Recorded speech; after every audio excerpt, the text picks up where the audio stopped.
Este video tiene la intención de brindar unos contextos históricos sobre la dispersión de la cultura escrita como contexto para la mediación.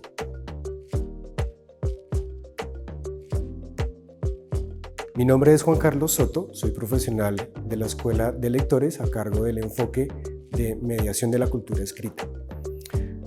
Hoy conversaremos un poco sobre la dispersión de la cultura escrita y cómo los contextos históricos que han venido configurando nuestra sociedad pues han dado espacio y parte para que aparezca la mediación de la cultura escrita como la conocemos hoy día en nuestro país y en nuestra ciudad. En el mundo antiguo, con la aparición de la cultura escrita y con la lectura, tenemos unas configuraciones muy particulares de la evolución de la lectura y del evento escritor. Las runas y las tablas de barro que nos dan cuenta de la aparición de la escritura hace más o menos unos 3.500 años, con las primeras piezas donde aparece el alfabeto cuneiforme de los fenicios en el Medio Oriente, es donde empezamos a contar, empezamos a relatar. De ahí empieza todo este cuento de la mediación de la lectura, porque esas primeras runas, esos primeros objetivos que tenían estas piezas era contar, era más un evento administrativo, contar materiales, personas, recursos, y obviamente pues ese contar estaba destinado para alguien que iba a leer esa información, ¿no? Si mezclamos esto con la aparición también de la cultura pictográfica, pienso en este momento en las cuevas que en Francia, aquí en Colombia, bueno, en otras partes del mundo fueron apareciendo. Cuando mezclamos ese contar a través de un dispositivo que pretendía dar una información y el contar con el relatar, con el dar la versión más cercana a lo que estaba ocurriendo o pasando en ese entonces, se empieza a mezclar un poco el asunto de escribir y de leer para conocer el mundo, para acercarnos a los diversos contextos que como humanidad en ese entonces, humanidad incipiente, estábamos empezando a configurar. Ahí hacemos un salto muy grande, pasando pues por todos los intentos de bibliotecas, de espacios, de fabricar elementos que dieran cuenta y razón de lo que estaba pasando en la humanidad y de las maneras de contar, sobre todo trasladar lo que pasaba en los espacios orales hacia los espacios impresos y escritos para que la información quedara lo más fidedigna posible. Entonces damos ese brinco muy largo a la aparición de la cultura macedonia y de la cultura griega, con Alejandro Magno particularmente, que a partir de su ingente trabajo y de las campañas por expandir el imperio griego, consolida o trabaja por consolidar una visión muy particular del mundo, una visión de un mundo. Digamos que ese puede ser tal vez una especie de superantecedente muy atrás de lo que hoy conocemos como globalización. Con el surgimiento de la Biblioteca de Alejandría se consolida esa visión de un mundo a partir de sumar, de recoger y de establecer que los saberes y el conocimiento estaban acopiados en un solo sitio.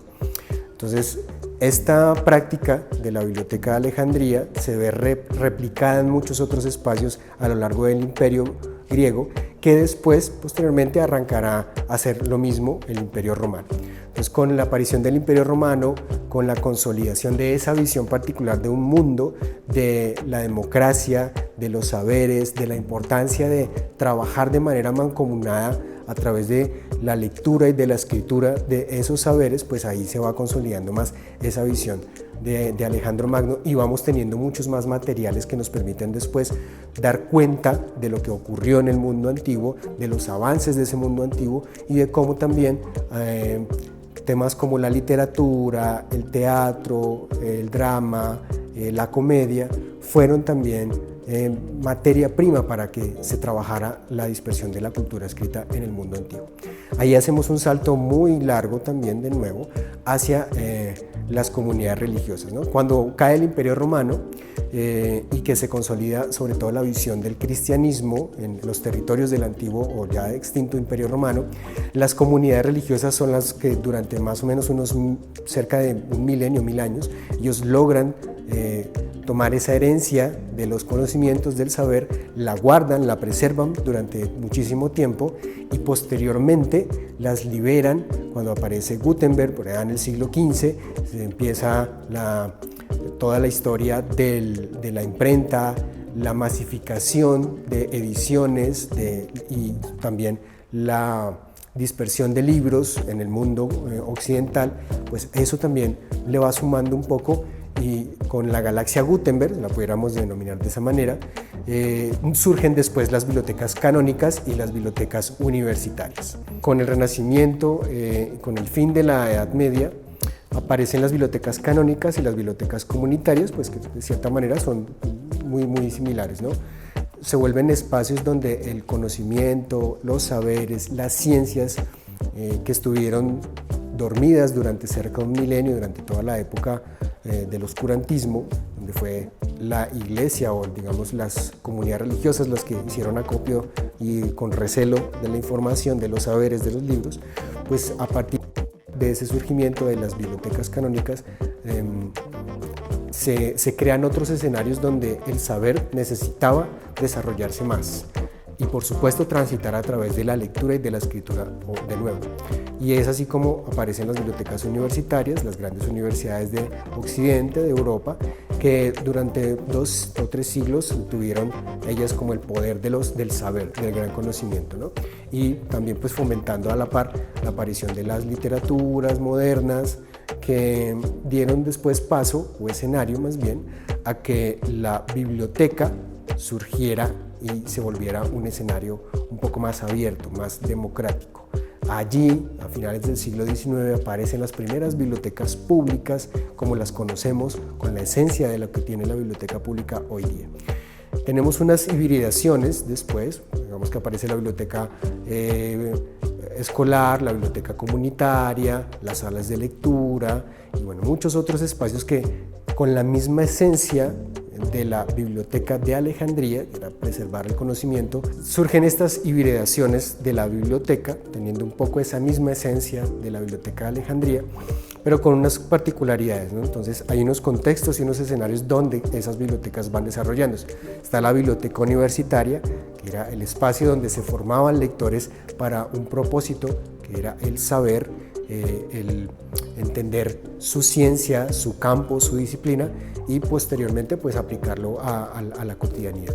Está la biblioteca escolar, que pues es una biblioteca donde se guardan unos saberes que apoyan la misionalidad de los docentes y el trabajo de los estudiantes durante su periodo de formación en primaria, en secundaria y en básica. Y luego van surgiendo, digamos que esto ya es un asunto más del siglo XX, de los años 70, a principios de los 80,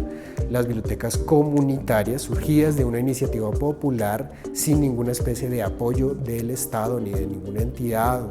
o espacio formativo, y empiezan a hacerse esas hibridaciones entre las diversas tipos de bibliotecas, surgiendo espacios como las salas de lectura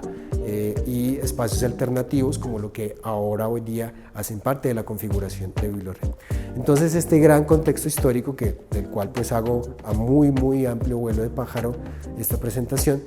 tiene como idea brindar una información, darnos algunas pistas de dónde viene el asunto de la lectura, por dónde ha transitado a lo largo de las épocas, de las diversas épocas que componen nuestra cultura occidental, y que nos pondrán después en otro escenario, en otro contexto, para entender un poco más de dónde viene el asunto de la mediación. Entonces, ese punto de la mediación será lo que abordaremos en el siguiente video. Los invitamos a que revisen todos los recursos y los materiales relacionados con el enfoque de la mediación en el sitio web de la Escuela de Lectores, que es www.biblioret.gov.co/escuela. Biblioret. El universo en cada espacio de lectura. Leer para la vida.